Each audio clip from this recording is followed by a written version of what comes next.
Some secrets were never meant to be found, but tonight you'll hear about a cursed red pyramid and a mysterious black diary that followed its owner across continents. Listen closely. Some things should stay buried.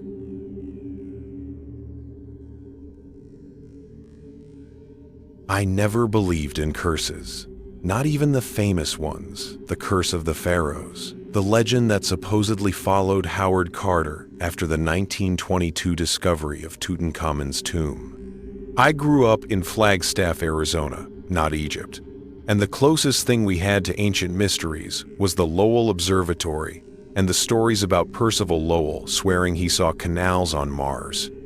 My obsession wasn't with the stars, though. It was with the sand. My dad used to read to me from this oversized book called Mysteries of the Ancient World, and the chapter I loved most was about the Red Pyramid of Dahshur, built by Pharaoh Sneferu around 2600 BCE. The first true pyramid. They called it the one where Egypt supposedly figured out the perfect angle 43 degrees before building the Great Pyramid. When I looked at the photos, something about the Red Pyramid always felt off, like it was too perfect, like something was waiting inside. I grew up, got into archaeology, and by 24, I was working low-level jobs, cataloging artifacts at Northern Arizona University. My father had passed by then, a heart attack that came out of nowhere. I coped by burying myself in work, anything to keep from thinking about him. I guess that's what made me impulsive, desperate even, when I got the message from my childhood friend, Tyler. He wasn't an archaeologist. He was a risk addict.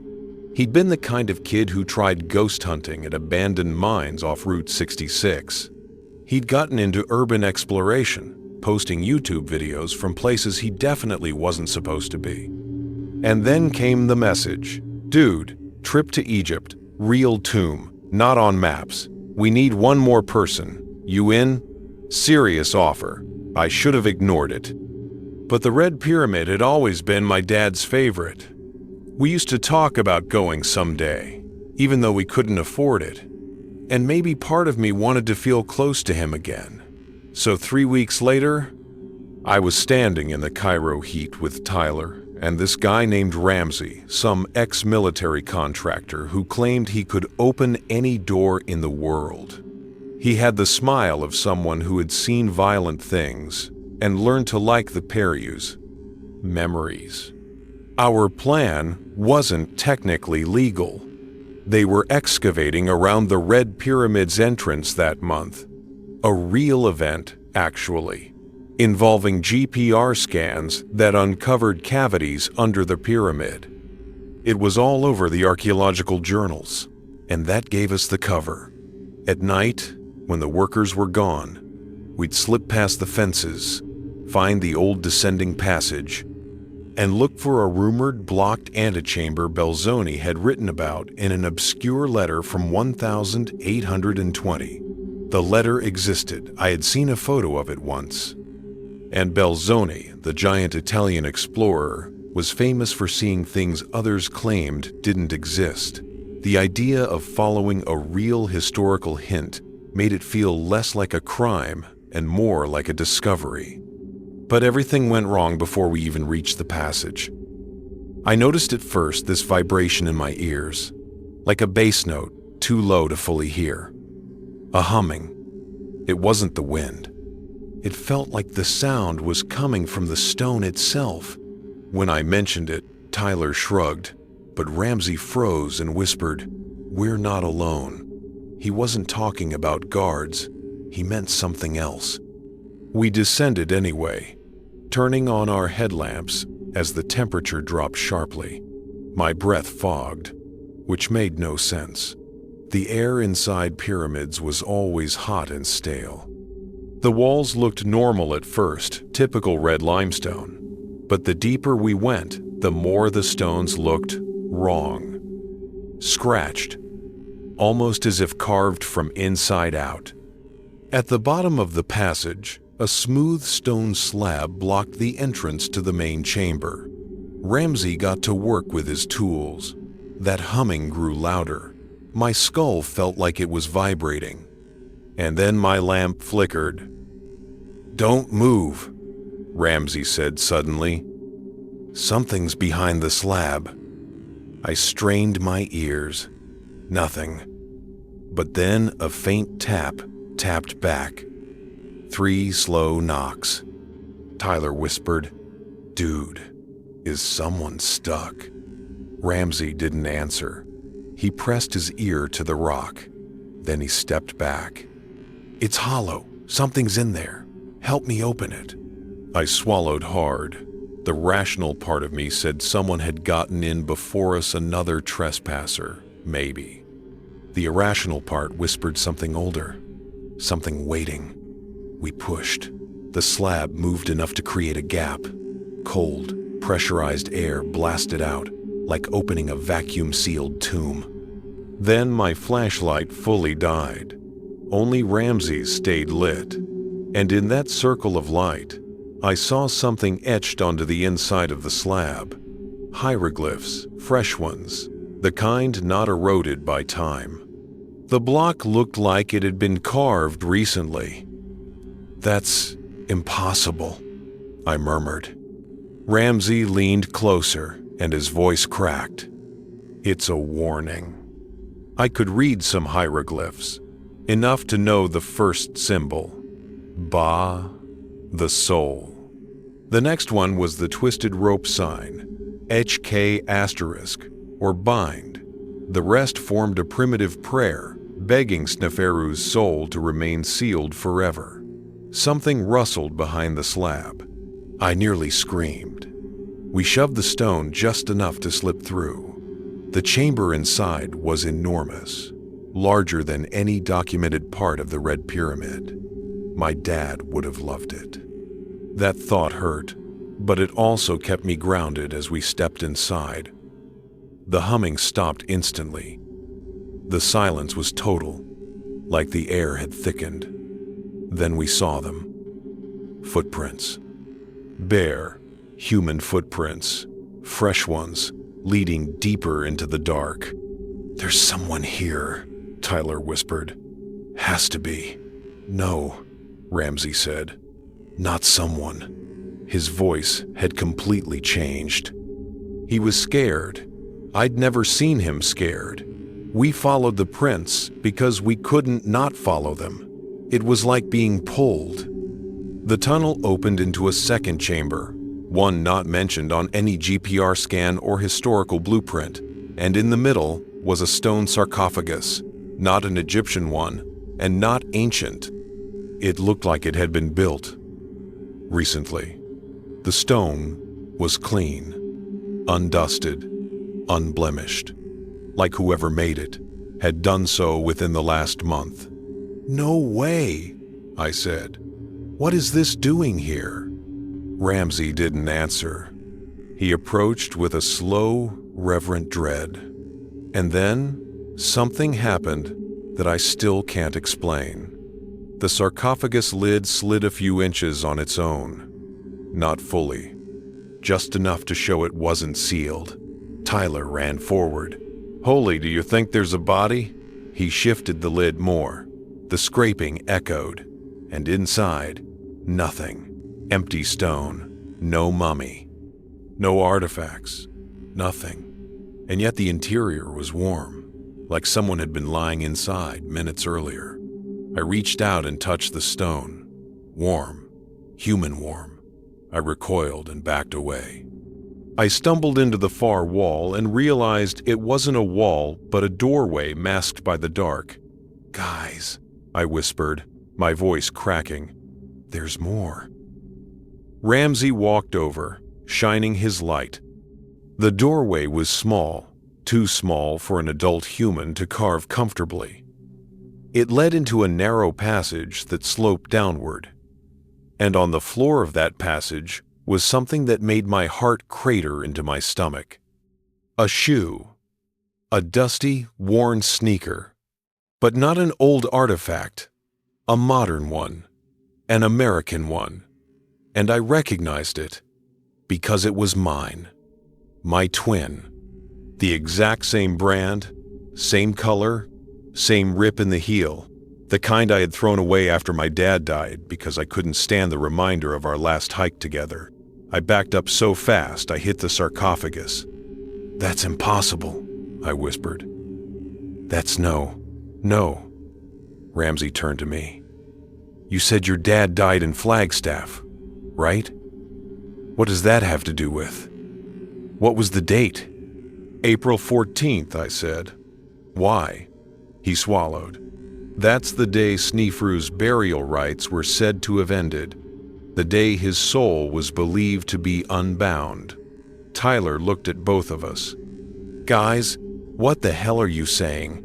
Ramsey pointed at the passage.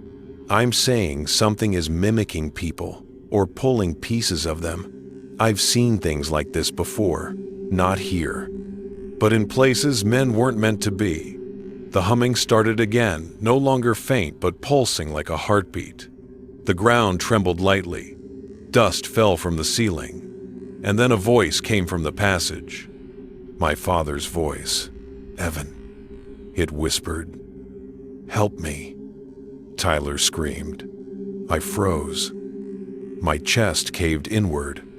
My dad had only ever called me Evan that way once, when he was lying on the trail after his heart attack, trying to breathe, as I called 911. The exact same tone, the exact same pain. "That's not him," Ramsey said sharply, grabbing my arm. "Listen to me. That is not your father." But the voice came again, closer. "Evan, why did you leave me alone?" Something moved in the dark, fast, crawling, coming upward. Ramsey yanked me back, shouting for Tyler to run. But Tyler wasn't moving. He was staring at the sarcophagus like he was seeing something I couldn't. His mouth hung open. Then he whispered, "Mom." He stepped closer. Ramsey cursed and pulled out a knife. "We're leaving. Now." The humming became a roar. The entire chamber vibrated. The air distorted like heat waves, except it was ice cold. Then the lights went out, all at once. Utter, devouring blackness.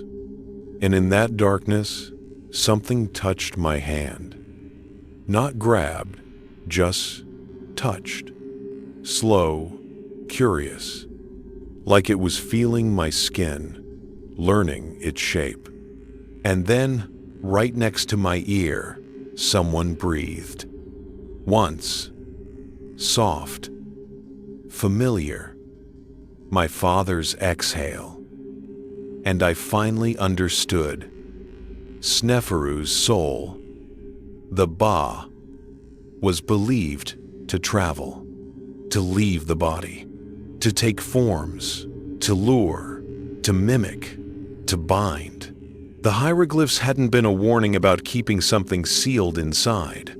They were a warning to keep something from getting out. And we had opened the door. Darkness doesn't feel like an absence when you're inside a pyramid. It feels like presence, like something thick and breathing that presses against your eyes.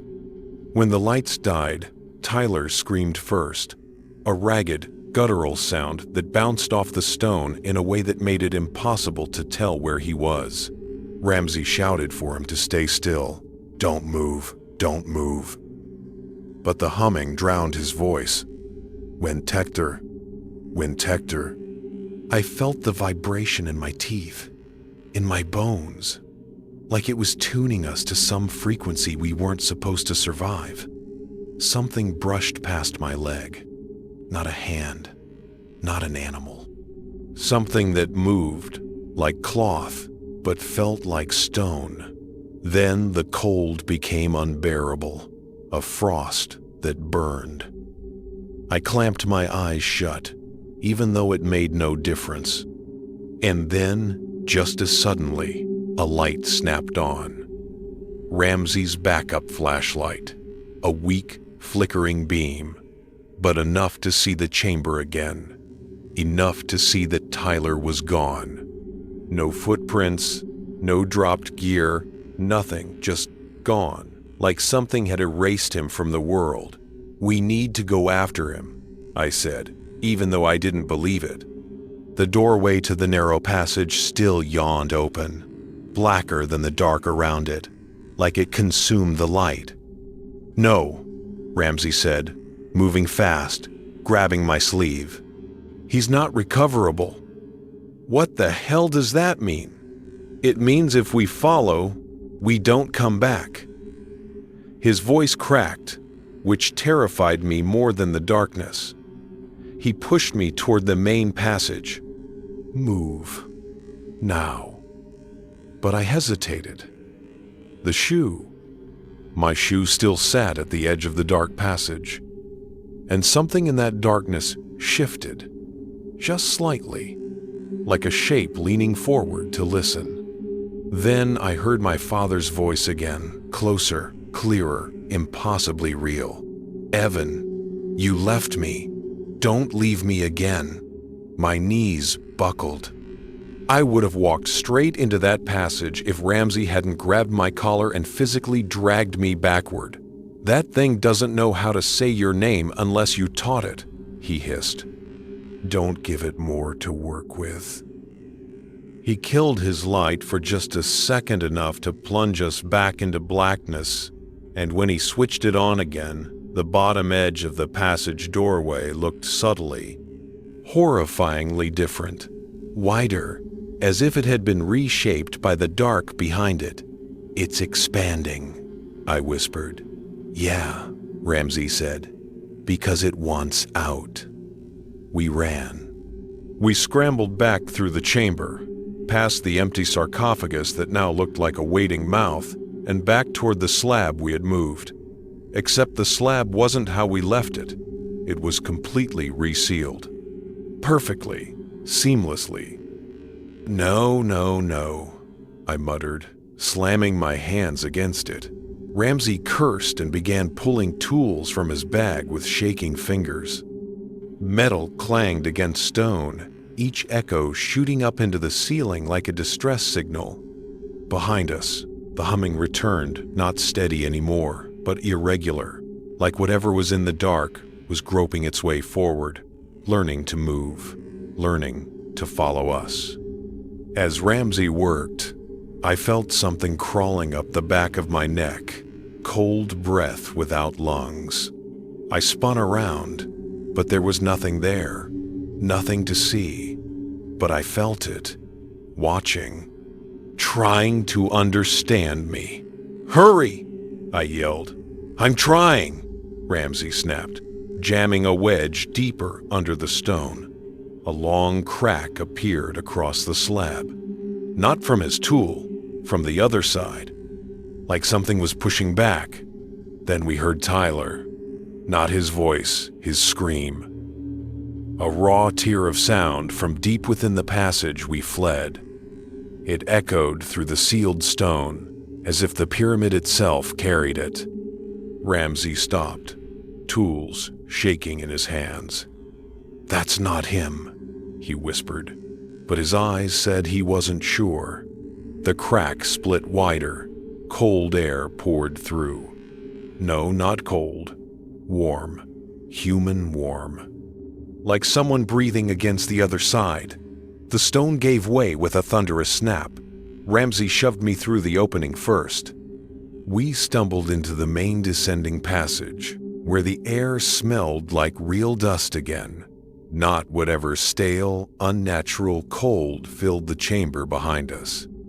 We scrambled upward, climbing the steep incline, hands and feet slipping on polished limestone. The humming faded, but never fully stopped. It pulsed, like a heartbeat tracking us.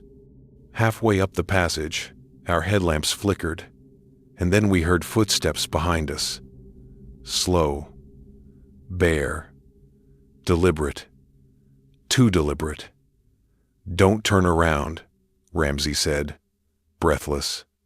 "If you see it, you're done." But I did turn. I couldn't help it, and in the dim flicker of failing light, I saw the passage below us, empty, but the footprints appeared in the dust, one after another, forming in real time, as if someone invisible was walking up toward us. Each print pressed deep, like the weight behind it was enormous. "Go!" Ramsey yelled, practically shoving me. We climbed the last stretch in a desperate scramble. The moment we burst out of the entrance tunnel into the night air, the wind hit me like a bucket of warm water. Cairo's desert night should have been cool, but the air felt fever hot, like the pyramid had exhaled us. The sky was darker than I remembered.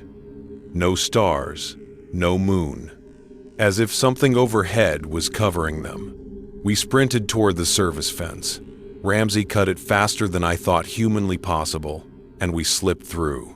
He didn't stop until we were far from the pyramid's shadow, halfway across the dunes, our lungs burning. Only then did he collapse to his knees. "What the hell was that thing?" I gasped. He didn't answer at first. He stared at the pyramid, its massive silhouette against the starless sky, like he expected it to move. "There are stories," he said finally. "Not myths. Classified incidents. Things unearthed in places older than civilization. They don't just sit there. They adapt. They mimic. They bind to whatever gets close." "Sniferus ba," I whispered. "A traveling soul." "Not a soul," he corrected. "Something that eats souls. Something that needs them to shape itself. I didn't sleep the rest of the night. I don't think Ramsey did either." By morning, Tyler still hadn't returned. We knew he wouldn't. We flew back to the United States 2 days later, under a storm of unasked questions. Egyptian security never found signs of illegal entry. They never found Tyler. They didn't find anything. It was like the pyramid swallowed him whole. For 6 months, I tried to return to normal life in Flagstaff. I went back to the university lab. I dated someone for a while. I tried to pretend the darkness inside the Red Pyramid hadn't followed me home, but small things started to happen. First, it was my phone. Random recordings saved to my voice memos, hours of static punctuated by soft, rhythmic knocking. 3 slow knocks, the same pattern we'd heard behind the slab. Then came the reflection. I was brushing my teeth one night when I noticed the bathroom mirror fogged over, except I hadn't run the shower. A single phrase had been drawn into the condensation as if by a fingertip. "You left me." I stepped back so fast I knocked over a glass. It shattered. When I looked up again, the mirror was clear. A month later, I woke at 3:14 a.m. to someone whispering my name in my father's voice. But this time, it came from inside my closet. The door creaked open just an inch. Just enough to show the darkness inside was too dark. Not the normal kind. The kind I'd seen in the Red Pyramid. The kind that seemed to breathe. That night, I slept in my car. I started unraveling fast. I didn't tell anyone. Who would believe me? Mental illness, they'd say. Grief, hallucinations, trauma from a dangerous trip. But I knew better. The humming started next. Soft at first. A vibration in the walls of my house. Then louder. On the 3rd night, the humming intensified until the drywall cracked. That's when I left Flagstaff. I drove all night to Los Angeles, thinking millions of people around me would make me safe. But when I checked into a motel off Sunset Boulevard, I found something waiting in the bathroom. A shoe. My old shoe. The one from the pyramid. Sitting neatly next to the tub, like someone had placed it there with care. That's when I broke and called Ramsey. He answered on the 2nd ring. "I was waiting for this call," he said grimly. "How long has it been?" 7 months. That's about right. It learns slowly, but it doesn't stop. What do I do? I whispered. You run, he said. And you never go back to Arizona, or Egypt, or anywhere old. It feeds on old places, old stories, old grief. Will it ever stop? I asked. The silence on the line stretched. No, he said finally. It doesn't stop until it becomes you. That night, I didn't sleep. I packed and kept moving, city to city, San Diego, Phoenix, Albuquerque. And no matter where I went, small things followed. Bare footprints in dust where no one had walked. Whispered breaths on the back of my neck. My father's voice calling from behind doors that should have been closed. I couldn't outrun it. I knew that now. And then, 2 weeks ago, I made the worst decision of my life. I opened an old storage box of my dad's things, trying to feel close to him again. Inside was the book we used to read together, Mysteries of the Ancient World. I flipped to the chapter on the Red Pyramid, and something fell out. A photograph. At first, I didn't understand what I was seeing. It was a picture of me and my father at the Grand Canyon when I was maybe 12. But in the far background, almost imperceptible unless you really stared, was a shape. A tall, dark silhouette standing on the edge of the ridge. Featureless. Watching us. I had never noticed it before. Maybe it hadn't been there before. Maybe the thing that crawled through the passage behind the sarcophagus had always been looking for me, long before Egypt. Maybe grief had opened the door inside me before we ever opened a physical one in the pyramid. Last night, it finally spoke clearly. I was staying in a roadside motel off Route 66 outside Kingman. I woke at 2 a.m. to humming, deep, steady, familiar. I sat up slowly. The darkness felt thicker than usual. The air was freezing. And then a shape stepped into view at the foot of the bed, taller than a man, shoulders too broad, arms too long. Its outline flickered, like it was deciding what shape to take. When it spoke, its voice shifted, my father's voice, Tyler's voice, Ramsey's voice, cycling through them like a deck of cards being shuffled. Then it settled on my father's. "Evan," it whispered, "I'm almost here." My breath fogged in the air between us. "What are you?" I managed. The thing tilted its head like it was curious. Then it took a step closer. The humming grew louder. The walls vibrated. The mirror cracked.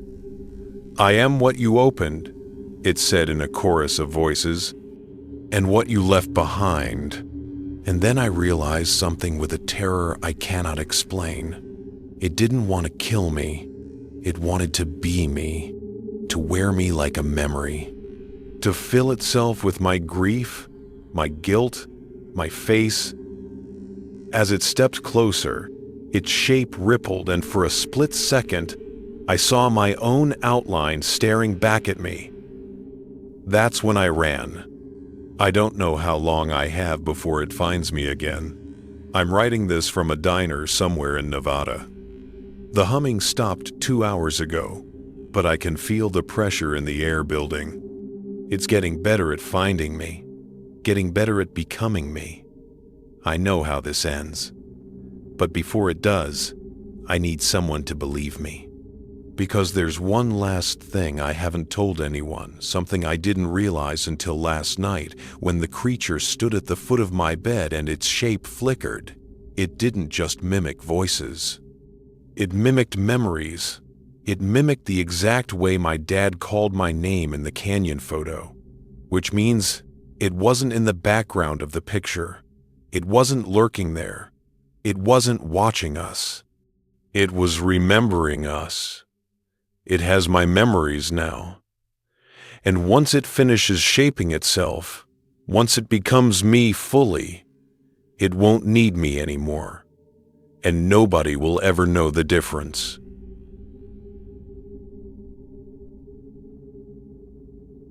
I never should have opened the package. That's what I keep telling myself. The day it arrived, a small, battered parcel wrapped in brown paper and sealed with twine, was the day things in my life began to split open in ways I still can't fully understand. It had been mailed to my apartment in New Haven, Connecticut, where I'd been working as a research assistant at Yale's Beinecke Rare Book Library. My specialty wasn't literature, it was Egyptology, specifically the early European expeditions into the Valley of the Kings. Most people don't know that Giovanni Battista Belzoni, the massive 6'7" Italian strongman turned explorer, was the first to enter the tomb of Seti I in 1817. He wrote meticulously about it, but there have always been rumors of a second journal he kept a secret one, a black diary, supposedly detailing phenomena he chose not to share with the British Museum. Historians dismissed it as legend. I used to as well, until the day it appeared on my doorstep. My name, Daniel Ward, was written in ink so old it had bled through the paper. No return address. No explanation. I didn't have family who sent me things. My father had died when I was 17, my mother when I was 21. I had spent the last decade wandering between academic jobs, chasing the sense of purpose I'd lost when the people who cared about me disappeared. I guess that's why I didn't hesitate to open it, even though I should have hesitated. A lot. Inside the package was a leather-bound journal, blackened with age and brittle at the spine. It looked older than anything that should have survived intact. When I opened it, a puff of dust drifted up with the smell of ancient paper, and on the first page, written in looping, unmistakably 19th century handwriting, was the name Giovanni Battista Belzoni. My heart slammed against my ribs. I'd studied enough of his authentic manuscripts to know the pen strokes by sight. This looked real, and that made no sense. This diary hadn't been cataloged anywhere. No museum admitted to having it. No collector had claimed it. It shouldn't exist. I turned the page carefully. The entries were brief, scattered, like someone writing only when fear forced them to. The first one read, "There is a chamber no man must enter. Seti sleeps in sorrow, but the one who guards him does not sleep at all." My breath hitched. Belzoni had never published anything like this, ever. I kept reading. Most entries were dated late 1817, after the official mapping of Seti I's tomb. One described something he heard while working in the burial chamber, a knocking from behind the painted walls, rhythmic, like breath given shape. Another, the priests sealed more than a king in this place. And then one entry, written in a darker, almost frantic script. "If I am to die, I will die knowing the truth. The guardian is real." My hands shook as I turned the pages faster. About halfway through the diary, wedged between brittle sheets, was a folded map, not one I recognized. It wasn't of Egypt. It was of New Haven County, the exact area where I lived. Someone had circled a location near the outskirts, a woodland area bordering West Rock Ridge, infamous locally because of the regicide judge's legend, the real historical story of Edward Whalley and William Goffey, two men who signed the death warrant of King Charles I and fled in 1661, hiding in a cave in the ridge for months. People still claim the cave was haunted by their ghosts. But Belzoni had never been to Connecticut, no record of it at all. So why was there a map pointing to a place 5 miles from my apartment? I couldn't stop thinking about it. I read the entire diary twice that night. The writing grew more frantic the deeper I went.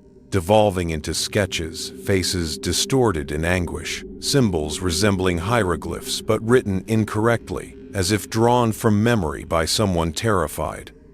At the bottom of one page was a phrase written in Italian. Non è un uomo. Non è un uomo. It is not a man. I barely slept. By morning, I had convinced myself the whole thing was either a hoax or my big break. Maybe both. If the diary was real, it would rewrite a part of Egyptological history.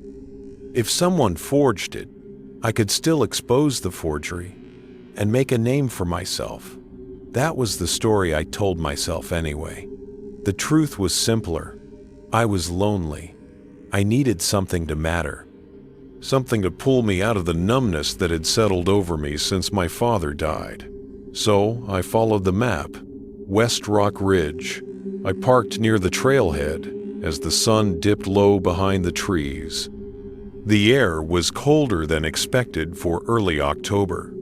The wind carried a metallic tang that made me think of stone, old stone, like the kind that sweats moisture deep underground. I hiked toward the area circled on the map. The deeper I walked, the quieter the forest became. No birds, no insects, just the sound of my own footsteps crunching leaves. Then I reached it, a large, unnatural slab of granite that looked like it had been shifted recently. The ground around it was disturbed in a wide arc. I knelt and brushed away leaves. Beneath the slab was a narrow opening just big enough for a man to crawl through. A small, loose rock nearby had a marking scratched into it. Not quite a hieroglyph, not quite anything, but close enough to the Ankh symbol that my chest tightened. I should have turned around. I should have left everything there and forgotten the diary existed, but I didn't. Because something about the air inside that opening felt like the air that had leaked from the Red Pyramid when I visited during a grad school trip, cold in a way that didn't belong to the surface world. Heavy. Like something old was breathing deep below. I switched on my flashlight and squeezed through. The tunnel sloped downward, jagged rock scraping my shoulders. After about 20 feet, the shaft widened into a chamber. A man-made chamber, not recent. Old, impossibly old.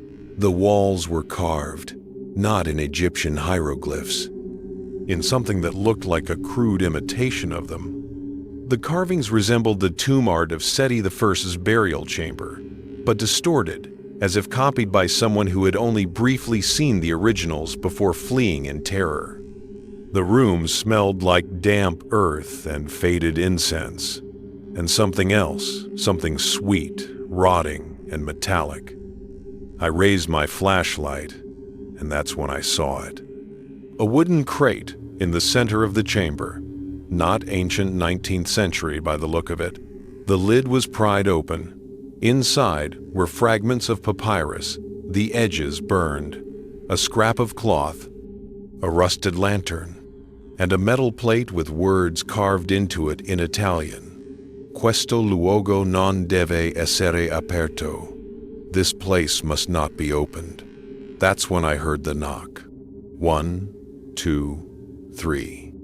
Slow, heavy, from the wall behind me. My blood froze. I turned the light toward the sound. The stone wall was vibrating. Not like something was behind it, more like something was in it. Like the stone itself was breathing. Then the knocking came again, harder. The carvings on the wall shifted ever so slightly, as if something was pressing from behind, warping the stone outward. I scrambled backward, nearly tripping over the crate. My flashlight flickered. For a moment, the chamber went black. In the darkness, I heard a whisper. Not in English, not in Italian. Something older, throaty, resonant, inhuman. My flashlight sputtered back on. The walls were still, The knocking had stopped, but something had changed. My backpack. It was open. I knew it had been zipped when I entered. Inside, the diary was lying on top, open to a new page, a fresh entry, written in handwriting that wasn't there earlier. You have done as I did. It will not let you leave either.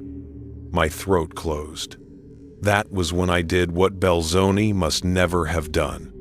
I ran. I scrambled out of the chamber, scraping my hands raw.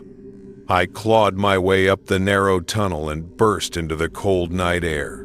By the time I reached my car, my lungs burned and my ears rang. I didn't look back. I drove home shaking so hard I nearly sideswiped a guardrail. I threw the diary onto my kitchen table and stared at it like it might move.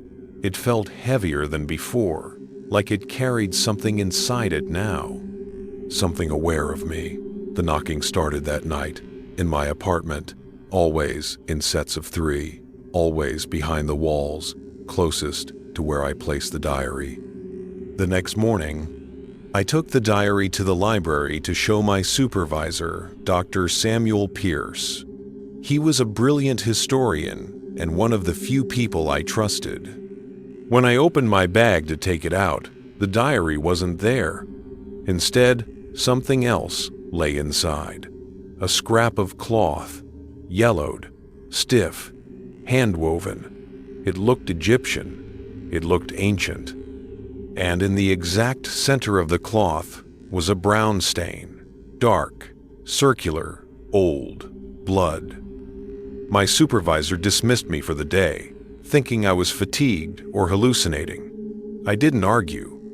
I didn't know what was real anymore. That afternoon, alone in my apartment, I heard the whisper again, the same throat-deep sound I'd heard in the chamber. Except this time, it formed a word I understood. My name, Daniel. My skin went cold. The whisper came again. Closer. Daniel. I turned slowly. My living room wall bulged outward, like something was pressing from the other side. Then came the knock. 1, 2, 3. I grabbed my keys and ran out the door, not bothering to lock it.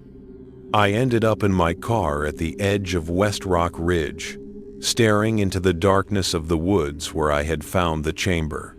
Something in me told me the only way to end this was to go back. To understand what Belzoni had awakened and why it had followed him across continents, across centuries, to me, I stepped out of the car. The woods felt wrong, like the trees were listening. A wind blew through the leaves, carrying a smell I recognized instantly. The same sweet, metallic rot from the chamber.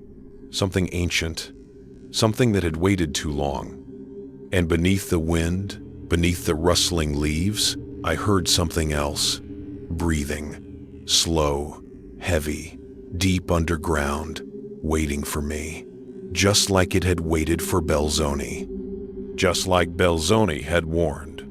I don't know what possessed me to walk back into those woods. Guilt, maybe, or desperation, but every step felt like moving deeper into someone else's nightmare. One Belzoni had entered first and never escaped. The further I went, the louder the breathing beneath the earth became, as if sensing my return. The moon hung low over West Rock Ridge, stretching shadows between the trees like long black fingers.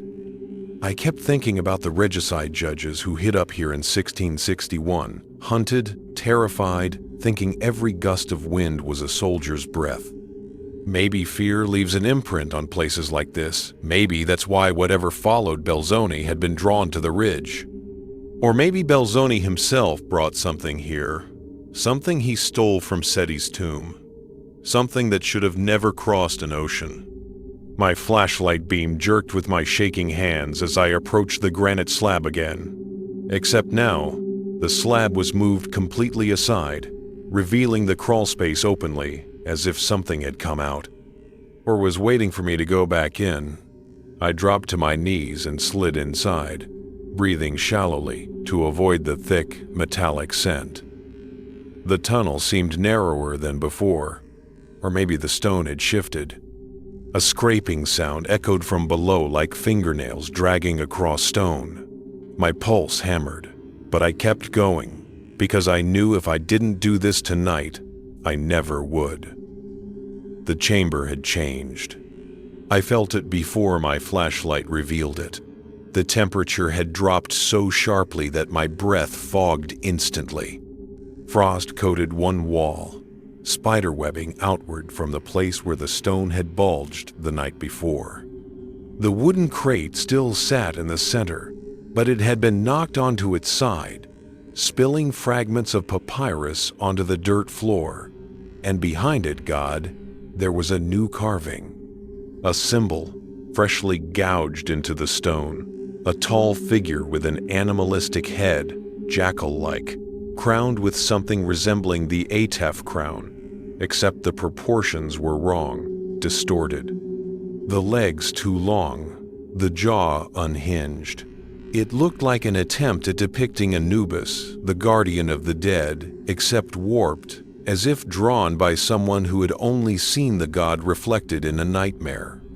Beneath the figure was a phrase carved violently into the stone in Italian: Il guardiano non è Dio. The guardian is not a god. I didn't understand then, but I would soon. I stepped toward the carving, and the breathing beneath the floor grew louder, angrier, like my presence was an insult. My flashlight flickered and died. The darkness swallowed me whole. Then came the whisper again, soft at first. Daniel. I turned blindly, heart punching my chest. The whisper grew louder. Daniel. It came from behind the carving. From inside the stone itself, I stumbled backward, tripping over the fallen crate, sending splinters of wood skittering across the floor. My hands landed on something cold metal, the lantern. I grabbed it, found the striker, scraped desperately until a tiny flame flared to life. The chamber glowed a sickly orange. And that's when I saw the diary. Lying exactly where it hadn't been a moment before in the center of the room, open. A new line of ink writing itself across the page, as if guided by an invisible hand. You woke it fully. Now it remembers. My stomach twisted. I backed away, shaking my head. "What are you?" I whispered. The ink continued forming. It is not a man. It was never a man. The breathing deepened, resonant, vibrating the floor. Dust trickled down from the ceiling. I realized then what Belzoni had hinted at, that the guardian of Seti's tomb wasn't a priest, or a trap, or a curse. It was something older, something that predated the pharaohs. Something they feared enough to seal deep in the Valley of the Kings, and that Belzoni had disturbed. And now, so had I. A crack split the wall where the carving was. I screamed and bolted for the tunnel. The lantern flame guttered as cold air gusted behind me. The tunnel seemed longer than before, stretching impossibly, like the earth was bending around me. My palms slipped on the slick stone as I crawled faster, lungs burning, ears ringing with the sound of something dragging itself up from the chamber behind me. Not walking, dragging, pulling, hungry. I burst out of the crawl space and into the forest, gasping, lantern swinging wildly. The trees moaned in the wind. Leaves spiraled upward unnaturally, as if sucked toward the ridge rather than blown away. I ran without direction, without thought. A branch snapped behind me, too heavy to be an animal. I turned, and for the first time, I saw it. Not clearly, never clearly, but enough for my mind to fracture around the edges. A tall, shadow-thin silhouette standing at the mouth of the crawlspace, its limbs wrong, bent. Its head elongated, jackal-like but stretched beyond reality. No eyes, just darkness where eyes should have been. It leaned forward, and the air around it shuddered, like reality struggling to contain it. I ran so hard my vision blurred. I don't know how long I sprinted before collapsing at the foot of a giant rock formation. The Judge's Cave, the real historical hiding place of Wally and Goffey. I scrambled inside, pressing myself into the farthest corner. For a moment, everything was silent except my heartbeat slamming in my ears. Then, knock. 3 knocks. On the outside of the cave wall. Slow, echoing, precise. I covered my mouth, trembling uncontrollably. It knew I was there. It had followed Belzoni before. It was following me now. A whisper slithered through the narrow cave entrance, curling into my ears like cold smoke. Daniel. I shut my eyes tightly. The whisper grew deeper. You opened the path. My teeth chattered violently. The path, the map, the chamber, Belzoni's secret. My mind raced through the diary entries, the ones describing knocking behind the painted walls of Seti the Stoom, the guardian that didn't sleep, the chamber no man was meant to enter. Belzoni must have fled Egypt with something, maybe an artifact, maybe something he wrote, maybe something that attached itself to him. And he must have hidden it here, in New Haven, thinking the ancient presence wouldn't follow him across the world. But it had, and now it had followed me. I forced myself to breathe slowly, to think. There had been one entry in the diary early on that mentioned a ritual. To quiet the guardian, the priests offered what they feared most to lose: memory. I didn't understand it then, but now I realized memory, awareness, attention. These were what fed the guardian. It wasn't after blood. It was after recognition, after being seen.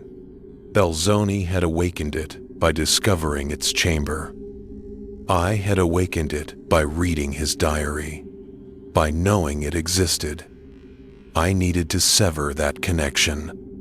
My shaking hands dug into my pocket and pulled out the scrap of ancient cloth the diary had left in my backpack, the one with the old bloodstain. I didn't know why it had chosen to give it to me, but I felt certain now. This cloth was once a binding, a seal, something the priests used to limit the guardian's reach. Maybe Belzoni had torn it accidentally, releasing whatever was trapped behind that painted wall in Seti's tomb. I lifted the cloth, and it felt warm in my hands, warm like something alive. The whispers outside the cave faltered, as though the creature sensed what I held. The knocks stopped. I pressed the cloth against the rock wall, not knowing what else to do, but trusting instinct, fear, and the fragmentary knowledge the diary had left me. The cave vibrated. The cloth pulsed like a heartbeat, and then, impossibly, it began to sink into the stone, absorbed as though the rock were soft clay. A scream tore through the forest, a sound so raw and ancient it didn't belong to anything human or animal. My ears rang, my vision blackened. The scream ended abruptly, leaving the night eerily still. The cloth was gone. So was the presence outside the cave. I waited, motionless, for nearly an hour, listening for any sign of movement. Nothing.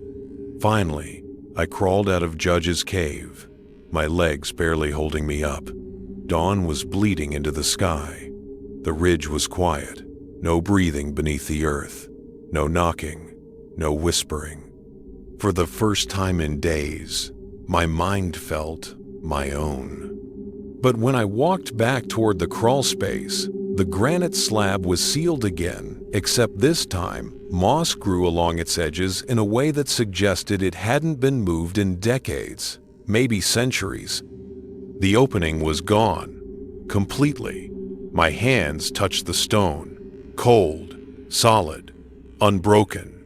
Had the chamber ever existed? Or had I been shown something that existed only long enough to trap me in Belzoni's fate? When I returned to my apartment hours later, exhausted and barely able to think, I found the place exactly as I'd left it, except for one thing. The diary was sitting on my kitchen table, closed, untouched. As if it had never left, I reached for it slowly. My reflection warped in the glossy black leather, my face pale, eyes sunken. I hesitated, then opened it. Every page was blank. All of Belzoni's entries, the drawings, the frantic writing, the warnings, gone. The map of New Haven County, gone. Even the ink that had written my name, gone. The diary was empty, completely. A hollow shell. Whatever had been inside it, whatever intelligence had guided its writing, was sealed again. I should have felt relief, but instead, a sense of dread crawled up my spine.